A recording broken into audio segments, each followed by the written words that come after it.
Menarik sekali. Ternyata Nabi Musa alaihissalam itu begitu susah. Allah nggak buat susahnya lama. Berapa hari tadi? 8 hari perjalanan. Lanjutnya apa? Manten anyar. Jadi teman baru. 32 tahun tinggal di istana nggak ketemu jodoh. Iya, nggak ketemu jodoh. Lari dari Mesir, meninggalkan Mesir, jalan 8 hari, capek, lelah, lapar. Begitu parkir, berhenti istirahat, ketemu sekelompok laki-laki, ada 2 wanita, subhanallah, nggak merencanakan pernikahan. Bahkan nggak nanya alamatnya di mana, namanya siapa, Dek. Ya, kamu sudah nikah belum? Nggak nanya. Dijemput, dilamar. Betul kan ya? Nabi Musa ngelamar atau dilamar? Dilamar. Ya, ini orang-orang soleh begitu. Rezekinya bagus nih. Assalamualaikum warahmatullahi wabarakatuh. Alhamdulillahirabbil alamin. Allahumma sholli ala Muhammad wa ala ali Muhammad.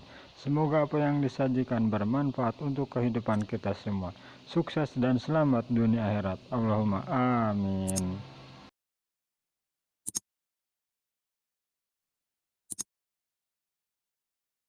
Nabi Musa. Nah, makanya kalau kamu lagi ngalami yang gak enak, doa.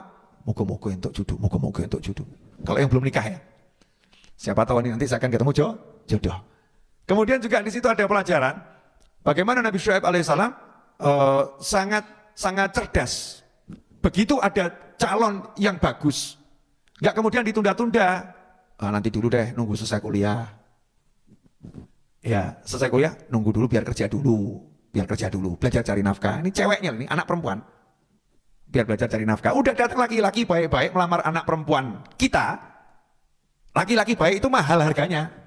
Harganya mahal. Kalau udah datang Mas Hamdani, entah Hamdani yang mana, ya ngelamar anak perempuan Anda, misal kok Mas Hamdani ini orangnya baik gitu ya, qawiyun amin. Ternyata orangnya perkasa, orangnya amanat, misal gitu ya. Kalau yang di depan saya kan belum pakai perkasa. Perkasa orangnya amanat. Masya Allah. Jangan mengatakan maaf ya Dik, anak saya lagi kuliahnya belum selesai. Nanti kalau nikah sama kamu gimana nasibnya? Gimana kuliahnya? Jangan sampai gelar kesarjanaan itu lebih penting daripada suami yang soleh. Karena cari suami soleh itu tidak mudah. Bahkan diajarkan kalau ada calon suami soleh, jangan nunggu dia melamar. Jangan nunggu dia kemudian toleh, punya anak perempuan ya Pak? Ya enggak.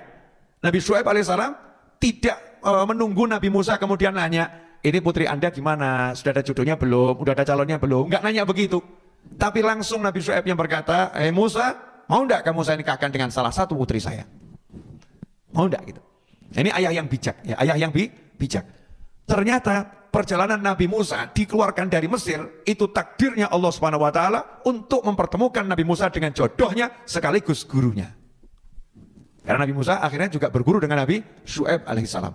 Dan disitulah ada pelajaran, orang kalau mau berguru itu harus ngenger, harus ikut, ya tinggal bersama. Kalau berguru cuma online ya dapat ilmu, tapi belum dapat ilmu yang sesungguhnya. Kalau mau dapat ilmu yang sesungguhnya ya tetap harus tinggal bersama. Karena tahu nanti caranya ketika menghadapi tamu yang ngaku-ngaku lihat malaikat gimana. Caranya nanti ngadepin tamu yang pura-pura susah gimana. Caranya ngadepin tamu yang susah beneran bagaimana. Caranya ngadepin tamu yang itu dia punya jabatan di masyarakat, baik jabatan dalam pemerintahan maupun jabatan dalam keadatan, ya jabatan kehormatan perkampungan, kan ada itu ya. Oh ini tokoh di masyarakat itu gimana cara ngadepinnya? Oh kalau kedatangan tamu yang nanyanya ngeyel-ngeyel itu cara ngadepinnya bagaimana? Oh kalau lagi mengalami nggak punya duit itu cara ngatasinya bagaimana? Oh kalau lagi berlimpah rezekinya caranya bagaimana? Nanti dengan lihat bersama terus, maka ilmunya akan merasuk. Oh begitu. Oh caranya seperti itu. Nggak bisa sepenggal-sepenggal. Kalau sepenggal-sepenggal ya dapat ilmu, dapat informasi, ya insya Allah barokah. Tapi untuk menjadi betul-betul guru yang membimbing, itu hendaknya tinggal bersama. Seperti kita lihat Nabi Musa alaihissalam 8 tahun. Ya, atau dikatakan dalam riwayat akhirnya disempurnakan jadi 10 tahun tinggal bersama Nabi Syuaib alaihissalam. Kemudian juga di situ ada hikmah. Allah kan mau mengangkat Nabi Musa ini jadi Rasul. Kalau Nabi Musa ini masih ada di Mesir, padahal proses pengangkatannya di luar Mesir. Proses pengangkatnya setelah nikah. Nah, nikahnya dengan wanita solihah. Nah kalau masih ada di Mesir kan nggak diangkat-angkat ini. Maka harus dikeluarkan. Karena itu kalau kita ngalami kejadian yang nggak enak, itu berpikirlah, ini mungkin cara Allah untuk memberi saya hadiah yang enak, yang gede. Karena prosesnya setelah itu, setelah menikah, 10 tahun kemudian atau 8 tahun kemudian kembali ke Mesir, di tengah jalan dapat wahyu.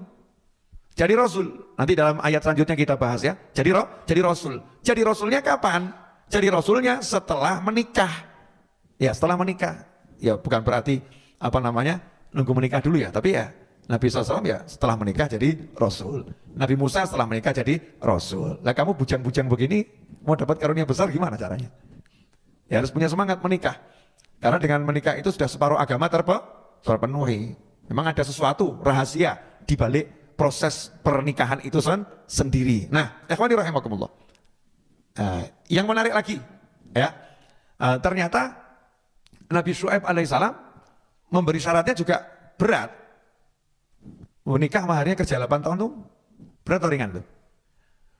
Berat. Tapi Nabi Syuaib mengatakan, kamu akan ngerti nanti kalau saya ini orang baik, saya punya tujuan tertentu, kenapa harus 8 tahun, kenapa harus 10 tahun. Dan memang betul, setelah tinggal bersama ya nggak pengen pergi. Setelah hidup bersama nggak pengen pergi. Kenapa? Ketemu guru, nggak mau pisah. Jadi pisahnya itu atas perintah Allah Ta'ala, karena untuk melanjutkan misinya Nabi Musa alaihissalam untuk menjadi Rasul yang mendakwahi Fir'aun dan seluruh warga Mesir agar beriman pada Allah Subhanahu wa Ta'ala. Ikhwani rahimakumullah. Alhamdulillah, kurang lebih sudah 55 menit atau 54 menit saya bicara. Dan itu cukup panjang ya. Saya akan lanjutkan tentang hikmah yang tadi saya janjikan. Mumpung ada Habib Muhammad sama minta tolong, Habib, tolong carikan ayat yang Nabi Sulaiman berdoa. Doanya Nabi Sulaiman itu di surat ayat berapa? Mulkan la yambaghi. Nah itu kemudian antum cek tafsirnya, Habib. Kenapa Nabi Sulaiman doa itu kalau salah doanya sebelumnya ada istighfarnya itu. Nah, coba itu menarik, nanti Anda akan tahu maksudnya. Ini mahal, sambil menunggu Habib Muhammad mencarikan. Habib Muhammad kok cari cepat. Itu handphonenya super canggih. Banyak kitab di handphonenya. Nah, jadi cukup jelas nggak nih? Jelas ya? Jadi kalau begitu ada peristiwa-peristiwa yang nggak enak itu harus dimaknain nggak enak atau positive thinking? Positive thinking ya? Ya siapa tahu nanti saya jadi wali kan begitu ya? Kalau jadi nabi kan nggak mungkin. Siapa tahu ini jalan saya untuk menjadi wali Allah, bukan wali murid. Jalan saya untuk jadi wali Allah. Jalan saya untuk jadi menantunya Pak Yai, kan siapa tahu? Ya, siapa tahu ini jalan saya menjadi menantunya Pak Yai. Ya, Rabbi. Surat Shad ayat 35. Nah. Ya, surat Shad ayat 35. Coba dibuka surat Shad ayat 35 buat pemirsa dimanapun Anda berada. Ya, surat Shad itu surat yang ke-38. Surat 38 ayat 35. Qala rabbi ighfirli wa habli mulkan la yanbaghi li ahadin min ba'di innaka antal wahhab. Coba Bib dicek tafsirnya itu. Kenapa Nabi Sulaiman istighfar di situ? Tafsir surat Shad ayat 35. Sebelum Habib Muhammad ngecek nanti biar dibuktikan. Karena saya juga belum ngecek lebih jauh ya. Saya mendengar dari ceramahnya beberapa ulama menjelaskan saat itu Nabi Sulaiman melakukan satu kesalahan.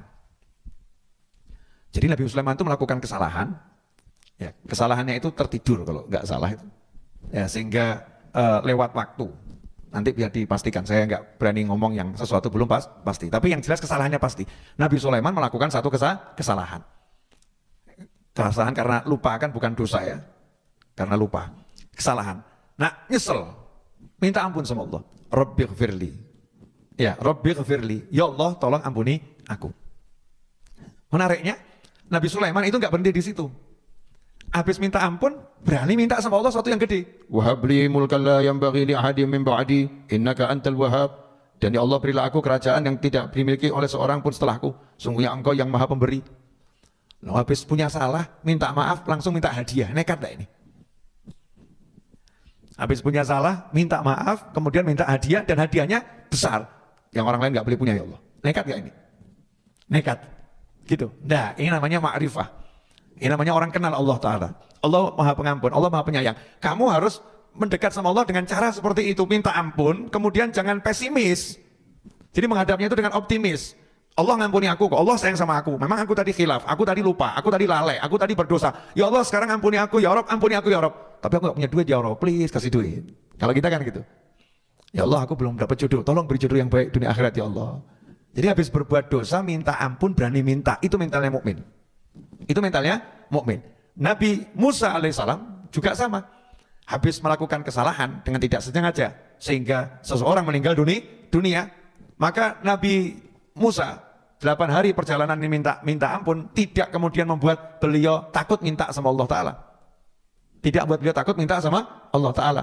Beliau sembari minta ampun, Rabbi, duhai Allah, sesungguhnya aku butuh dengan karuniamu, minta sama Allah Ta'ala. Ya, minta sama Allah Ta'ala. Makanya dimanapun Anda berada menyaksikan tayangan ini nanti, kalau punya dosa, ya minta maaf, minta ampun. Jangan sampai dosamu menghalangimu untuk minta sama Allah Ta'ala. Jangan berkata, saya banyak dosa, nggak pantas saya minta, apa saya diberi. Saya banyak dosa, nggak pantas saya mohon sama Allah, apa saya nanti dikasih sama Allah. Jangan seperti itu. Ya banyak dosa itu ya istighfar, banyak dosa minta ampun, butuh ya minta. Nah, itu dua hal yang terpisah. Kamu banyak dosa minta ampun, kamu butuh ya minta. Jangan sampai dosamu menghalangi kamu untuk minta sama Allah Subhanahu wa Ta'ala. Kemudian yang terakhir, bahwasanya apa yang terjadi pada Nabi Musa itu takdir. Yang terjadi pada Nabi Musa itu takdir. Nabi Musa ditakdirkan untuk keluar dari Mesir, takdirnya itu. Tapi alur ceritanya menarik. Gak ada Nabi Musa keluar dari rumah masuk kota Memphis dengan tujuan bunuh orang, gak ada. Bahkan ketika pagi-pagi keluar, Nabi Musa dikatakan dan sebagian riwayat ingin menuju rumah ibunya. Nabi Musa pengen ketemu keluarganya, artinya niatnya semua baik. Bahkan ketika melerai dua orang yang bertikai, Nabi Musa niatnya melerai orang yang bertikai. Gak ada niatan untuk menghajar salah satu di antara keduanya. Tapi ketika melerai, sedikit dorongannya itu pas maut menjemput yang bersangkutan. Sehingga yang bersangkutan meninggal dunia dan akhirnya Nabi Musa didakwa, dituduh sebagai pembunuh. Padahal beliau bukan pembunuh. Berubah status hidupnya dari orang yang dimuliakan di sebuah kerajaan, dari anak angkat Fir'aun yang diagung-agungkan, tiba-tiba menjadi buronan yang dicari-cari dan akan dibunuh. Nah itu takdir, ya itu takdir. Tapi Nabi Musa menerima takdir itu dengan ikhlas, dengan legowo, tidak kemudian gersuloh, gak keluh kesah, justru kembali pada Allah Subhanahu wa Ta'ala, minta tolong sama Allah Ta'ala, kemudian melanjutkan kehidupan. Ya, keep moving, ya, terus bergerak. Tidak seperti orang itu apa? Kalau bilang nggak segera bangkit, bahasanya apa itu kalian kalau ngomong? Nggak move on. Kok nggak move on ya? Kapan akan move on ini? Nggak move on. Nabi Musa langsung move on. Ya langsung move on. Segera bergerak. Bahkan akhirnya mentalnya menyebabkan beliau segera menikah. Nah, insya Allah apa yang saya sampaikan diberikan manfaat. Betul begitu Pak Muhammad? Oh ya.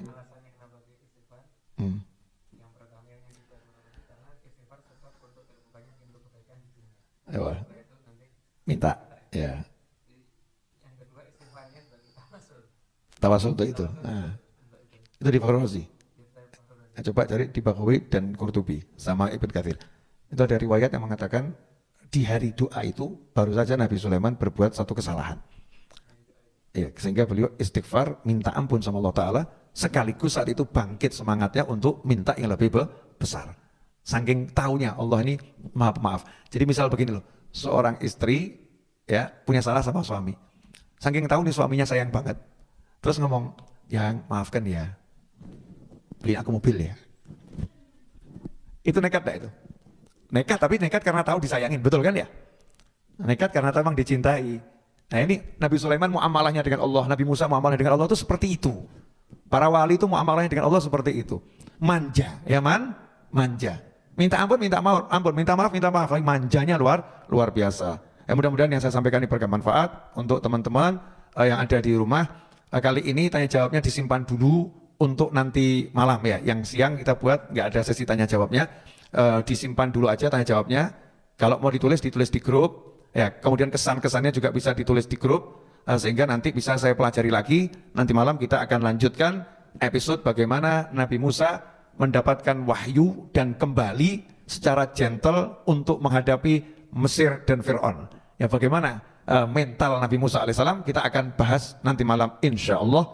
Ya mudah-mudahan berkah untuk semuanya. Wassalamualaikum warahmatullahi wabarakatuh.